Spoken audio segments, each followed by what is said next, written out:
guys, welcome back to my channel. My name is Christian. If it's your first time seeing me, go ahead and like this video because I know you're gonna like it already. Subscribe and turn on those post notifications so you never miss another upload. And if you already are subscribed, hey babies, welcome back. I am a spiritual mentor. All of my content here is about healing you and helping you reach your highest self. So let's go ahead and get started with our affirmation card / oracle card of the day. This oracle card says, Divine Source, help me know that all my deepest needs will be met. Let me trust that you have a plan and the right actions will come. You are my source for all. Help me know that my deepest needs will be met. Let me trust that you have a plan and the right actions will come. You are my source for all. Divine Source. So beautiful affirmation card that we have for today. Let's go ahead and get into our video. So today, guys, we're going to be talking a little bit about shadow work, my journey through shadow work, and how I have used certain elements of my shadow for good now, and getting into some specifics. Today, I believe we're going to be talking about ego, jealousy, pride, and addiction as well. But I feel like whatever you have going on in shadow work, you'll definitely be able to, kind of mesh it in with what I'm going to be talking about. So let's go ahead and get right into it. Of course, you guys know if you want to book anything with me, go ahead and check the link in the description box. That's where you can book sessions with me, purchase jewelry. What else can you do at the link in the description box? You can buy the pre-rolls, you can get the e-books, you can do a mentorship. Literally everything is down there. Also where you can follow me on Instagram is down there as well. So yeah, I hope everybody's been doing good. Again, we are on the road to 100K, guys. So make sure you are sharing and subscribing and all that good stuff so we can, bust it down for 2000 when we hit 100K. But let's talk about shadow work, guys. I've definitely been able to see certain elements of my shadow really shine very brightly, and it's made me feel incredible. So I'm glad to share with you guys. So first, I want to just explain my shadow, and y'all know I got notes, okay? So y'all know I'm about to get into some tea. So let's talk about what your shadow is. Your shadow essentially represents all the parts of you that you rather keep in the dark. So whenever we deal with certain things, deal with certain issues, or rather we don't deal with them, it becomes a part of our shadow. It is not gone, it is not dead, it is very much alive, and it is still there until you decide to deal with it. The point of shadow work is about understanding elements of your shadow, understanding those elements of yourself that you rather keep in the dark, understanding why you rather keep them in the dark, and then giving them purpose, giving them validity, giving them love, giving them support, honoring those parts of you, because those parts of you are the reasons you haven't crumbled yet. Like, your shadow plays such an important and valuable role. Your shadow was holding all of the trauma, all of the pain, all of the disgust from everything you've dealt with since you were in your childhood. Your shadow has held on to all of that.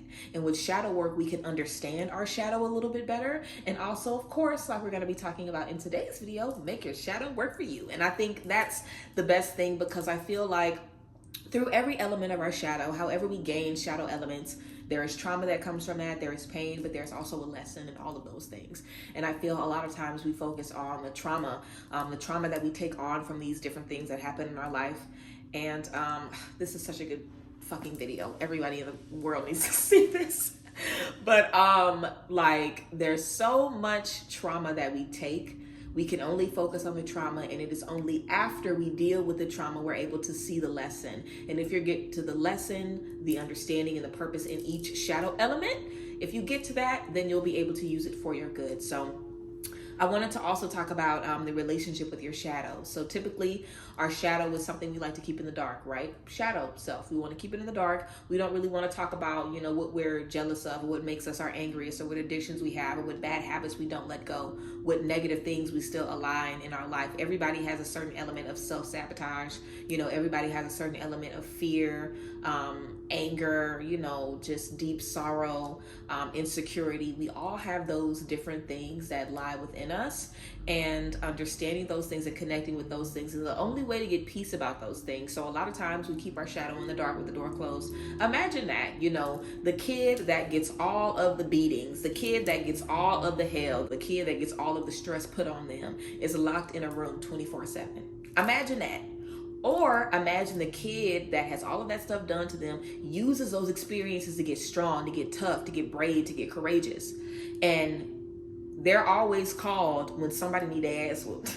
When somebody needs to get handled, you call your motherfucking shadow, and it comes and it does the do, because that's what it's there for. Like, the things that you take from trauma are things that you can wear as armor, things that you can wear as protection. If you've dealt with any type of abuse, you know, you can use that as power to recognize the red flags, to recognize when someone is going to put you through the same thing. You can use that to protect yourself, or you can sit in that trauma and never be able to get out of it. You know what I'm saying? I've dealt with abuse of several different kinds over the span of my life, and you can use that to make you stay in the house and never want to date again, never want to love again, never want to trust again, never want to try to forge any other relationship with anyone, and just every day like trigger yourself about what happened and why didn't you leave and why did you stay and why did you let it go on for so long, all kinds of stuff.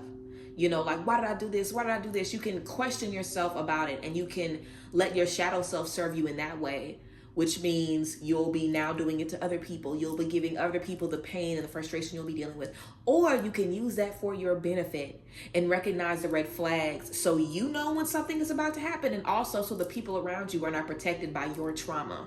Because you can tell your homegirl, I don't think I trust that friend. I don't think I trust that partner. And they might not, you know, pay attention to you when they say it, but they might end up seeing a red flag, and that might make them think about what you said to them. And that might cause them to do something that they need to do in their space. Like, everything we experience, every trauma we carry is not about us. And I'm kind of getting on topic here, but it's not always about you. So when you give power and purpose to your shadow, you liberate yourself. You also liberate your ancestors that are dealing with the same thing. And it is so important for you to do it, because I feel like a lot of people's shadow is the reason that we have so much disconnect in our community, especially, but just in, well, I don't even know how other people's communities doing right now, but I know we suffering, you know, we at odds. Like, the men and the women in the Black community are at odds. We are at odds, seriously. The men, the women, and the people that are non-binary, we all at odds, literally. Like, it's a lot going on, and I'm sure it's not just us, I'm sure it's the world, but of course I speak to what I know. But if we all could understand our shadows better, and we all could use our shadows to strengthen us rather than to keep traumatizing us and making us traumatize everyone around us, I think the world will be a better place. That's why I said everybody needs to see this, but the relationship with your shadow is supposed to be a cohesive one. You cannot leave that child locked in a closet. You have to give your shadow energy, space, love, you know, and not to just run wild, but to protect you, to lift you up, to give you what you need. So let's go ahead and talk about certain elements of my shadow personally, and elements that I know you guys experience as well that kind of help you move forward. On my notes, I have fear written down first, but we're going to talk about ego and pride, because this is definitely something I've recently learned. So ego and pride. I am a Leo sun and a Leo Venus. So needless to say, I have a very, very, very big ego, honey. I was a pageant queen when I was very, very young, and I am the only girl in 6 boys. So I am very, very, very kind of like that girl. So I have a big ego. Needless to say, I have a big ego. And your ego is the thing in you that always wants you to just be perfect, you know, like your ego is a part of you that cringes every time you do something uncomfortable. Your ego is a part of you that has a difficult time realizing the part you played in the trauma and misfortune in your life. Your ego is the part that doesn't allow you to be humble. Your ego is a part of you that doesn't allow you to see what you could have done that maybe allowed someone to do something to you. Your ego is just a part of you that rejects anything sounding like I am wrong, I should apologize, I should, you know, put myself down or humble myself or take myself on a lower tier to uplift somebody else. When in reality, there's nothing wrong with being wrong. There's nothing wrong with being sad. There's nothing wrong with hurting. Like, there's nothing wrong with that. But your ego wants you to feel like you are always right, like you are always in the right, like everything you do is exactly how it needs to be. And ego is definitely something that a lot of people deal with, everyone deals with, and that's why we talk so much about ego death, breaking down that ego so you can understand how we are all connected, how you are a very, very, very, very, very small, like dust, dandruff atom. We are a small part of this huge overall working that is the universe. You know, like there are infinite universes. We are literally abysmal. And your ego wants you to think that, you know, people who have main character energy, y'all ever met somebody like that? Big, nasty ego. You can't do nothing with that, okay? You couldn't do nothing with me. You know, I definitely used to be in spaces where I really did not even care about the part that I played in any situation. If you're wrong, you're wrong. I don't give a fuck, you know? And I definitely feel just because I had gone so long with never really getting accountability from people who had wronged me, never really feeling like I had the space to say, I deserve an apology, I deserve grace, I deserve whatever, you know, I just had a very, very, very big ego, and I was very, very, very prideful. And this allowed me to not form healthy relationships. This allowed me to have problems with people and never speak up about my problems, because I don't even want you to know that you hurt me. I just want to get the fuck out and never see you ever again.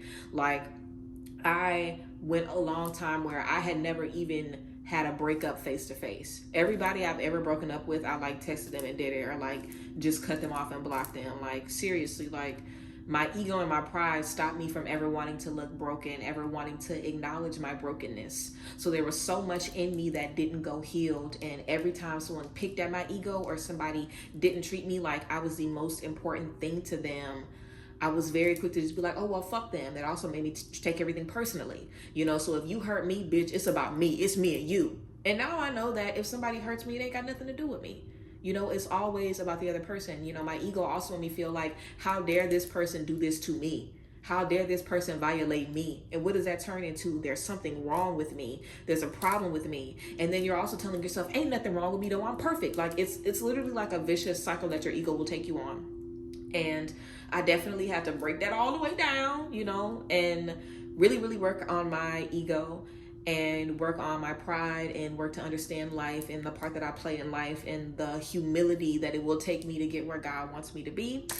And in understanding that, I've been able to use my ego for good. So what does that look like? When I'm in a space where I'm not getting what I deserve, I can speak about and articulate my greatness and let someone know, this is who I am.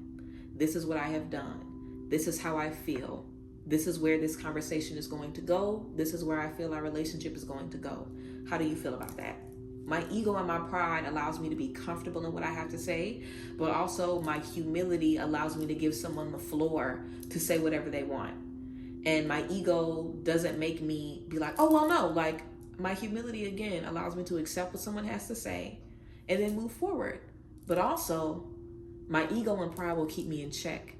And even if my humility wants me to believe what someone says, my ego will make sure that I watch how they treat me.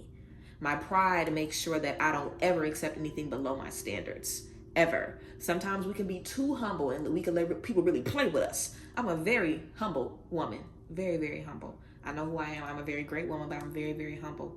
But if you play with me, you won't have to question it. Get the fuck out. Get the fuck out right now. Get the fuck out, like. And that is my pride working in the best way. Now, sometimes it does keep me from expressing myself because I also have a fear of being misunderstood. So we can kind of get into fear next. But overall, my pride really keeps me knowing my worth. My pride keeps me being proud of myself. And I acknowledge my humility enough and I give value to my humility. I also felt like I wouldn't get anything from being humble. What the fuck do you get from being humble? A lot of times you do end up with the short end of the stick, but you always maintain your purity. You always maintain your good heart. Like, if you are a person with a good heart, you cannot just be walking around operating with ego and you're gonna feel good about it. If you're a person with a good heart, you can operate off that ego and it will be eating you up. Like, I know I'm not supposed to be doing people like this. I know I'm wrong for this. Like, you will always feel bad about it. I used to feel bad for handling people how I handled them. But then I would talk to myself and be like, they deserve this. Look at how they did me. Like, I had to unlearn all of that. And that also gives me humility because now I can look at someone who is possibly as broken as I was, or look at someone who is dealing with the same things that I've dealt with and healed. And it's like, okay, cool. Everybody is in a different part in their life. And I used to say I'm very mature for my age, but please, honey. I mean, well, I'm 27, but I feel like I'm grown now. Like, I feel like I could have been saying I'm mature if I was fucking 23, but I'm grown. But still, age don't mean nothing. You know, there's 50 and 60-year-olds that are mastering the things that I'm talking about now. And I'm still mastering these things. I'm definitely not a master of these things. But, you know, I just wanted to talk to you guys about a few things that I feel like I, you know, have really, really worked to heal. And now I'm able to see the fruits of my labor. I'm able to see how these things now can protect me and make me feel good. So let's talk about the fear of being misunderstood for me, you know, and just fear in general. Fear obviously can keep you safe. You know, fear and anxiety can let you know this is not a safe space. You do not need to be here. This is a problem. And for me, releasing that led to me just breaking down those fears and those anxieties. You know what I'm saying? So if you have a fear of something or an anxiety about something, break that down. Now, of course, if you have chronic anxiety like I do, you might always have anxiety about certain things, but you'll be able to have conversations with yourself in those spaces so the anxiety doesn't, you know, turn into a full-fledged panic attack and ruin your day or your week. Okay? So when you have a fear of something, you want to break down that fear. Like for me, it's a fear of being misunderstood.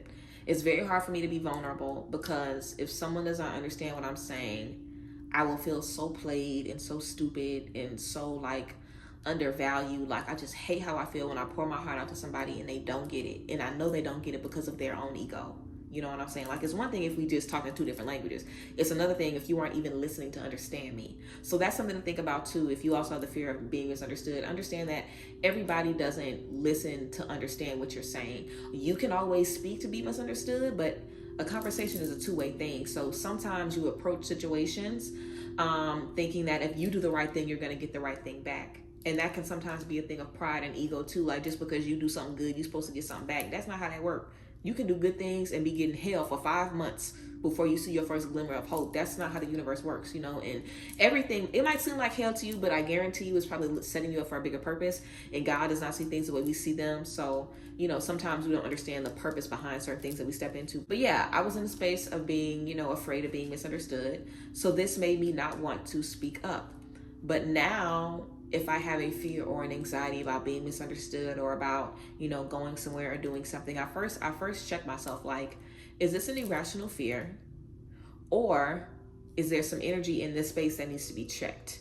Because sometimes you can be anxious about something and you pull up and you like, bitch, this is why I was anxious. The energy up in here is not right. Like you could be anxious about a conversation and you had that conversation and you like, this is why I was anxious. Because it went exactly how I thought it was going to went. Like you ever needed to have a rough conversation with somebody and you didn't want to have it because you thought they were just going to focus on one thing and you thought they just weren't going to listen, and you started talking to them and you realized, damn, this is going the same way every other conversation has been. Like I've been in plenty of like relationships like that and friendships like that where I've known no matter what I say to this person, they're going to pick what they want to pick and run with it. And that leads to like, I don't even want to speak because I don't want to bare my soul and go through all of that, you know, anxiety and stress to just be open with somebody. And they don't even hear me or listen to receive it. So for me, if I feel that way, I always recognize it. Like, okay, I'm feeling a little anxiety about this, you know, conversation. This person might not be in a space to receive what I'm going to say, but I always have to honor myself. And my desire to honor myself and honor my emotions is so much greater than my fear of being misunderstood. Because even if I am misunderstood, at least I spoke about what the fuck I had to say. At least I got it off my chest. At least I said it. At least I owned it. And that's for them, but that's for me too, you know? So sometimes the fear of certain fears that we have is totally based on how are they going to receive me? How are they going to feel about it? But how are you going to feel about it? How are you going to feel? Like, how are you going to feel? Are you going to feel validated? Are you going to feel served? Are you going to feel powerful? Like, I always feel good about myself when I stand on my truth and when I stand on the person that I am and when I don't allow anyone to compromise the woman that I am. And when you operate in fear, you're constantly trying to avoid uncomfortable situations, frustrating situations, having to deviate from the original plan. That is no way to live. Like, it's a way to live. People doing it every day, but it's very stressful. It's very over the top. It's very overwhelming because life is very unpredictable. And you always want to be in a space where your desire to honor yourself is greater than any fear. Like, if you have a fear of opening a business, but you have a desire in your heart to have that, do not let that fear of not being successful be greater than your desire to have success. You have to desire these things and have more faith in yourself than you do fear or frustration or stress attached to whatever you want. And like I said, I definitely think, you know, allowing that fear to kind of be a little mini red flag for you. Like, let that fear be an indicator like, okay, I might be uncomfortable here. Okay, I might not get what I need here. But think about it a little bit more. Give yourself 24 hours. Give yourself a little bit of time to think about it again. And if you can look outside of that fear and realize me speaking this is worth it though, because I'll feel this when I speak it. I'll feel this when I speak it. Me investing in myself is worth it though, Because even if it fails, at least I'll know what to do better next time. At least I'll know. And that's how I feel. I'm an at least I know kind of bitch. I don't know about y'all, but if somebody ain't right, if something ain't right, if something ain't for me, if the job ain't for me, if the house ain't for me, if the move ain't for me, at least I know it ain't for me. At least I know it ain't for me. Sometimes wisdom is better than success. Just like, it says obedience is better than sacrifice. Sometimes it's better to just try than to be in a space where you never figure it out. Sometimes it's better. So I feel like that's kind of how I've allowed my fear to benefit me. I let my fear kind of be an indicator that something might be coming ahead, so I can be, prepared to deal with whatever I need to deal with. But I also understand that my fear can sometimes come from spaces rooted in anxiety or insecurity, and I give myself a little time to kind of break down those things. So yeah. Okay, let's go ahead and talk about addiction and jealousy. We're going to wrap up with these two, addiction and jealousy. So for me, I definitely used to have a problem with jealousy. Absolutely. When I was younger, specifically when I was in my spaces of dealing with depression, before I knew I had depression and anxiety.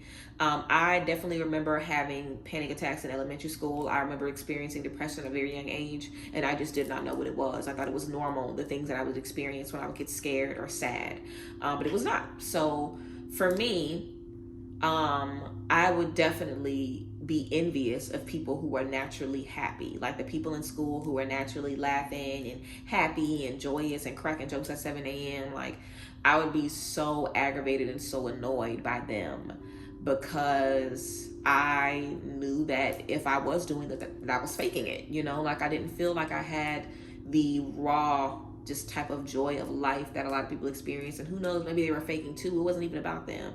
It was just that I wanted something so dearly and didn't feel like I had it. So it made me feel a way about people that had it, and it made me just look at them like, how are they able to have this and I can't? Like, why they're able to feel so good, and I'm trying to feel so good and I can't feel good, and I don't understand what the fuck's going on. Like, it just put me in a very uncomfortable space, and I had to work through that and really ask myself, like, why am I bothered by someone else's happiness? Why am I upset about someone else's success? Do I feel successful?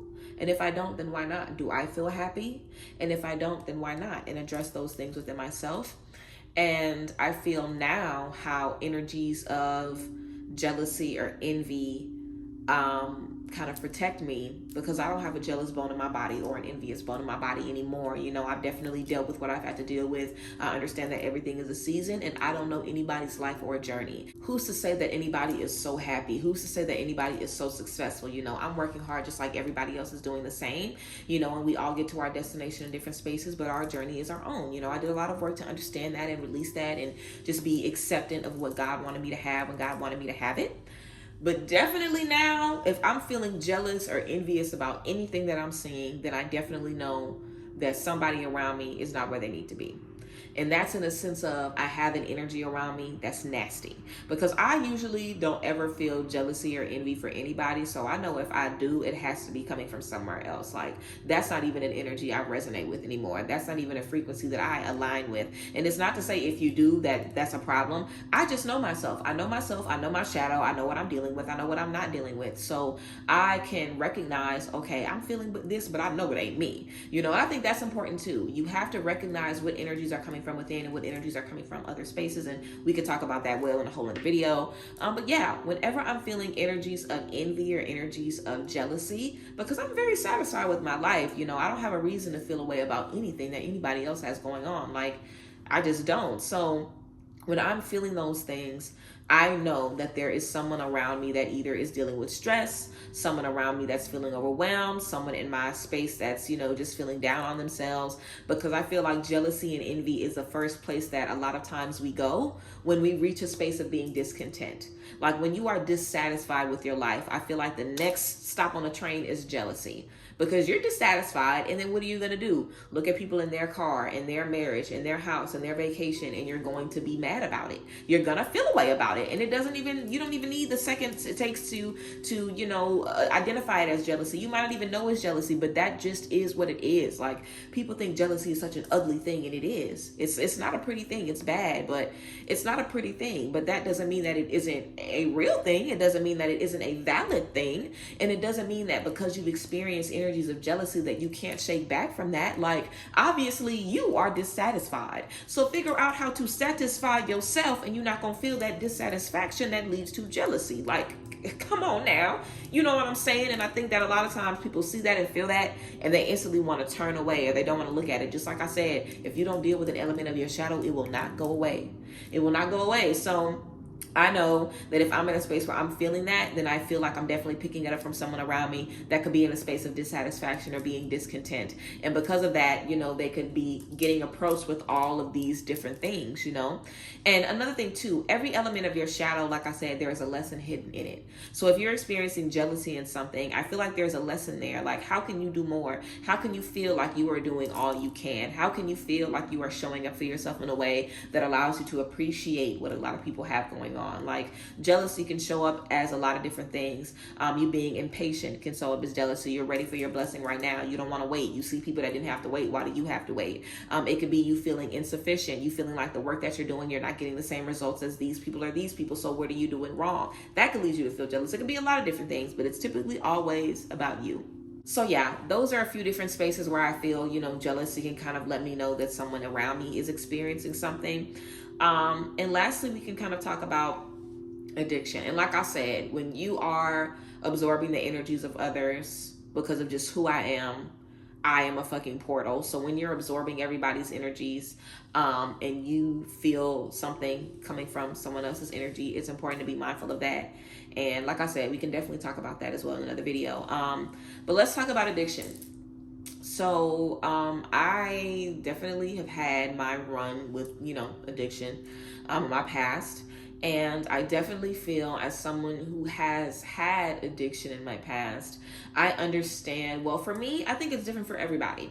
But for me, I feel like the energy of addiction for me has led to me wanting to numb something. And I feel like that's most people's thing. You know, like, you're feeling so much depression or so much anxiety or so much of this.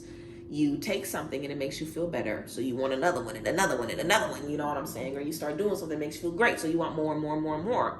And I think a lot of people experience that. You're sad, something is making you feel better, so you overdo it. You know, like, overdoing your coping mechanisms is definitely a thing. There are definitely unhealthy coping mechanisms and all of that. So I feel like for me, addiction, stepping into unhealthy coping mechanisms, I have to understand when if you are an alcoholic, even if you've been clean for 20 years, you can have a very shitty day and be like, I want a drink. I want a shot. Like, even if you've been in recovery for X amount of years, if you've worked on yourself, sometimes you will be in those spaces where you're like, if I could just get my hands on this right now. If I could just put my hands on this right now. And when I'm in spaces where I feel like that, I ask myself, what am I trying to numb? What am I trying to erase? What am I trying to move away from?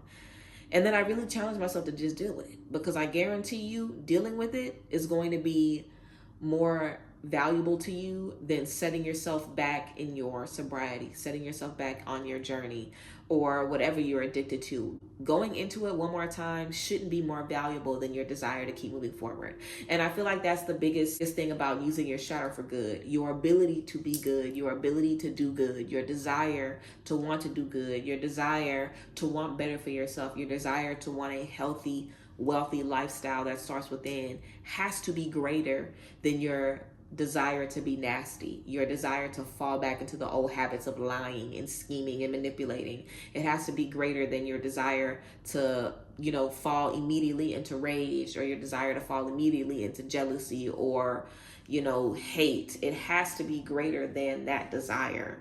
And if it isn't, you're always going to be in that imbalance. And just like people say, the version of you that you feed the most is a version of you that's going to be strongest. You spend most of your time being nasty. Why do you think it's going to be easy for you to find grace for someone or find love for someone? You spend most of your time being nasty. It's going to be difficult for you to find light, because now you have gotten accustomed to answering a situation with nastiness versus any other option. Any other option. Because in the end of the day, it's still serving you.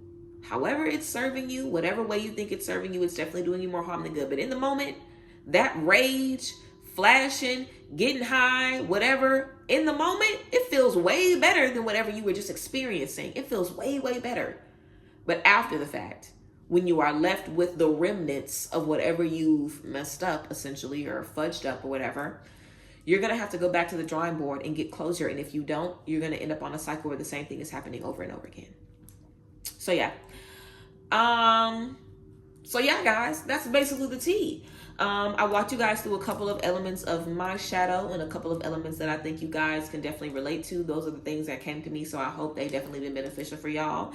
It's been a while since I talked about shadow work, and it's been coming to me to talk about my shadow journey. And, you know, I really was able to, like I said, see in full circle how things that used to literally cripple me and tie me down are things that I now use for my liberation, and I feel very, very good about it. And I hope that this video has inspired you to do the same. So yes, thank you guys as always. Remember, you can always book private sessions with me down below in the link in the description box.